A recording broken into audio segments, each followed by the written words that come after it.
Hey, this is Coach Willie, the Holistic Trainer, and this is a demonstration of the arm clock exercise. This is an exercise designed to increase the range of motion and stability of your shoulder. When you're doing this exercise, it is done on the floor, so make sure that the surface you're lying on is comfortable. To begin, you're going to want to have something to help support your head. So use either a pillow, a rolled up towel, or even an article of clothing to help support your head. You're going to begin by lying down in the fetal position. So I want both my knees bent to about a 90-degree angle. My body should be in a straight line. So make sure that you're not curled up too much. You want to have your back straight with your knees flexed. One hand's going to be on top of the other. And we're going to begin by slowly taking this hand up towards our head, keeping the arm extended around the top of our head, and then slowly continuing this motion, finishing the exercise with our hand coming to our back pocket.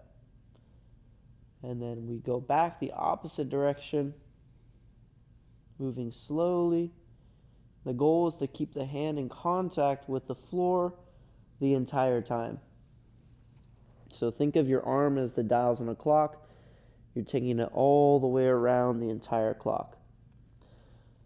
The goal again is to keep your arm extended the whole time. There will be points where your elbow will want to bend because of restrictions in your range of motion or mobility. So as you start to hit those sticky spots, one common one is when the arm comes overhead. You don't want to bend your elbow here. You want to keep your arm straight while you keep it on the floor.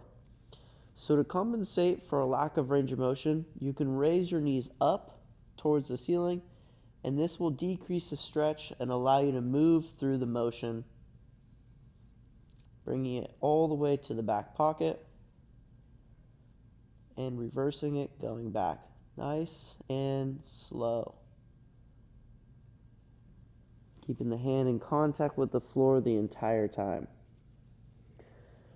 Over time, if you do have to lift your knees up to get into position, your goal is to reduce the amount that you need to lift your knees up over time.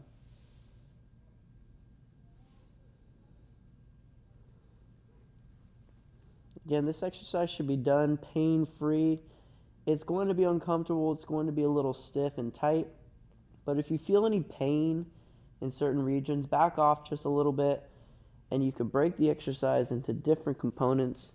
Just do the ranges of motion where you don't feel the pain or discomfort. Once you're done with your repetitions on one side, you'll repeat the same motion on the opposite side. Again, keep your arms straight. Make sure the elbow doesn't bend at certain points. Make sure your hand stays in contact with the floor. You don't want it up off the ground.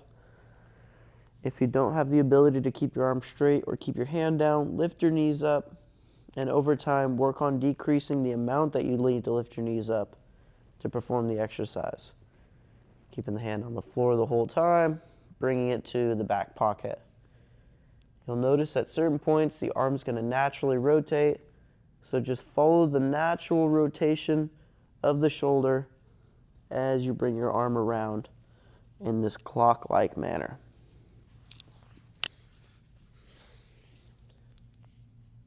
When you're performing the arm clock exercise, you'll be doing one side and then the other side. And if you notice there is a substantial difference in your range of motion on either side, do more repetitions on the side that is more challenging. And this is a demonstration of the arm clock exercise.